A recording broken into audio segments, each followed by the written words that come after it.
John Lill, we're here to celebrate your 70th birthday, and also I think probably 60 years in the business, more or less? Yes, I gave my first concert when I was 9, so it's a fair time, but how the years fly. And we're here in Yves Bergman's fabulous home here with 2 pianos, just to celebrate the occasion. So obviously no stranger to the piano, but was it always certain when you were growing up that you were going to be a pianist? Yeah. I was obsessed with music since the age of... Well, my mother said I was picking up tunes on a neighbour's piano when I was 3.5 or 4. And apparently it was almost impossible to get me off that piano. I was so passionately keen on writing music and teaching myself to play. I don't know where it came from. It's very, very... it was very, very intense, always has been, and dominated my life really since that time. And when people said, well, you can't succeed because, you know, you come from a poor family and so forth, East London during and just after the Second World War, people laughed at the idea that I thought I'd be a concert pianist. But of course, I think I may have had the last laugh because I think I'm still in the business and very happily pursuing that challenge. It's a very overused word, but the word prodigy. Would you have seen yourself as a prodigy, or was that's a very hard thing to pin down? Not for me to say, because to me it was inevitable and natural. But I did learn very quickly. I learnt all the Beethoven sonatas from memory when I was about 14, I think, by then, because I regarded that music as so incredibly secure. It was like a security blanket, if you like, and it gave me a solid floor on which to walk in otherwise quite difficult circumstances. Does that mean once people started to see the inevitable talent come through, did that make it easier because people felt, well, we've got to do something with this young man who seems to be showing such amazing skill? I'd far sooner have had the talent when I did, as a young boy then, than a person with the similar talent nowadays. I think the opportunities now are far, far more risky and far less secure than in my day, because I was helped by scholarships, and virtually all suburbs around London had their own orchestra, classical orchestra. There were lots of opportunities. Music was very highly rated. Nowadays, it seems to be being deliberately dumbed down because it doesn't make the same instant profits as pop or sport. Now, you studied initially under Wilhelm Kempff. Now, how did that come about? Was that something that again, was obvious once people recognised what was going on? I went to Positano, where he conducted Beethoven masterclasses, and I saw a lot of him, and he helped me a great deal. But other great artists have done the same. I mean, I've always been a tremendous admirer of that great Chilean pianist, Claudio Arrau. And I learnt a lot from him too, especially with regard to how to relax playing. I didn't have formal lessons with him, but I knew him well. We got on exceptionally friendly terms, but he was somehow, despite his incredible abilities, so humble and so almost shy. So that surprised me when I got to know him. But by looking at him during concert, when given the acid test, he was a great example of playing from the top half, not just the fingertips. So he got an orchestral range of dynamics as a result. That was very influential to me, plus the fact that he gave himself lots of time when required. Sometimes the silences meant more than the actual music. Were you looking at these people as inspiration or looking for technique? No, I seemed to develop a natural sort of technique. He simply underlined what I felt was the case, but he underlined it by doing the job correctly, and I realised it really did work. But so many pianists play in a limited way physically, and they play with white knuckles, they break strings, but they don't have a large sound. I think you should be kind to your piano and play with a certain give, and that means arms, shoulders, back, the whole lot. The fingertips are just the last part of the chain.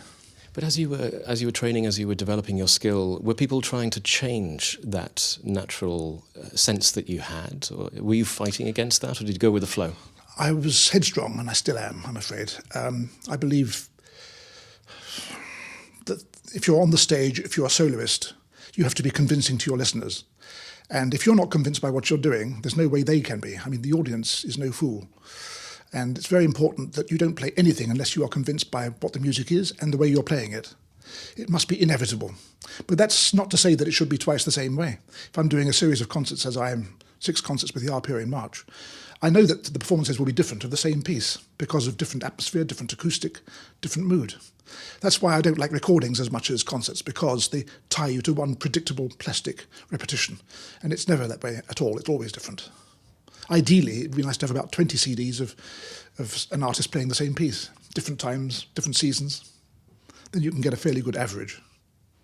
Your career seemed to go from strength to strength. There were a lot of milestones quite early on. There was the Tchaikovsky competition, for example, and playing with Sir Adrian Boult, and also Yes. The Royal Festival Hall, which, as I understand it, that was your first experience of the Royal Philharmonic Orchestra. Proud to say that they were the orchestra who accompanied me during Beethoven's Fifth Concerto for my debut at the Festival Hall.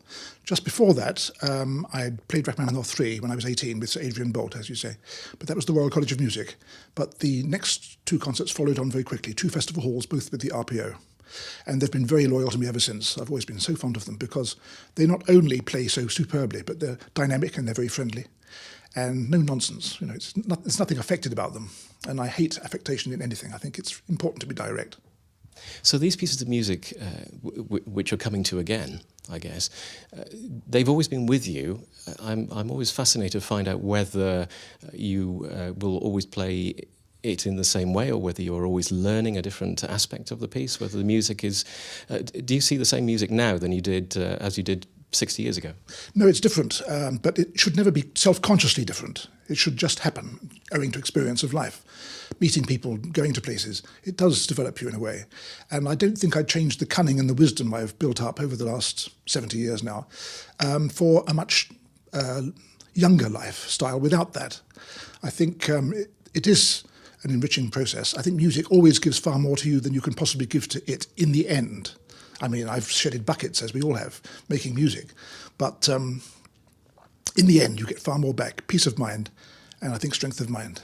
It helps a great deal. And I think it's tragic that it's so underrated nowadays as a very powerful force because of its intangible spiritual qualities.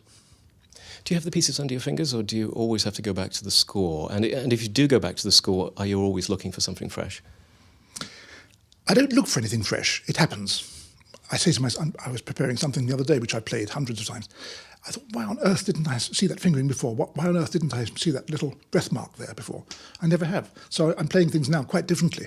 In fact, I'm doing the complete Beethoven sonatas cycle this season, both in Bridgewater Hall, Manchester, and Cadogan Hall in London.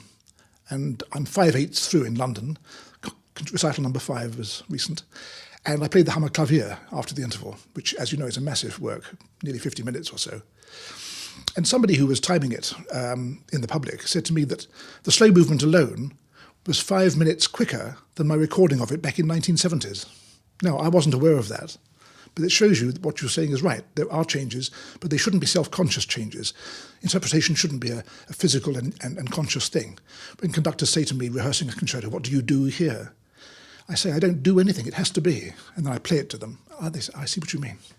But if it's affected, it becomes earthbound, and the spark is lost. I guess also any performance is a chemical reaction. You have yourself, you have how you're feeling on the day, you have the instrument, you have the acoustics in the hall, and over 60 years you've probably had a lot of chemistry going on. Yes, and I'm grateful for some of the early music clubs and some of the concerts, well, probably far more than some, which have offered me poor instruments because you somehow managed to overcome it. And again, as I said before, the public is no fool, and they somehow get sight of what or get an idea mentally of what you're trying to produce, despite any vagaries of the piano. Nowadays, I'm pleased to say that I get far better pianos, and I think the standard of pianos has never been higher than now, in general. But in the early days, certainly, there were some beaten-up pianos which I managed to help destroy. Well, hopefully you're not going to be destroying the pianos in the venues. I think 7 venues in all that you're going to be performing in this tour, ranging from the Royal Festival Hall, which I guess is possibly an emotional home for you, I suppose. It is, yes. But also places like the Royal Derngate and also the Waterside in Aylesbury as well. So they're all quite different places. They are indeed, yeah. Looking forward to very much indeed. Again, looking forward to the challenge of not just the performances, but coping with the disparate acoustics and atmosphere that happens inevitably on those occasions. One of the great joys is the fact that you're given an unlimited passport because music is an international language. So you travel far and wide. I played in Beijing for the first time last year, and they've kindly asked me back this year. And that was a real experience because although I'd played in Hong Kong many times and Japan, I'd never been to mainland China as such. And that was a real eye-opener last year.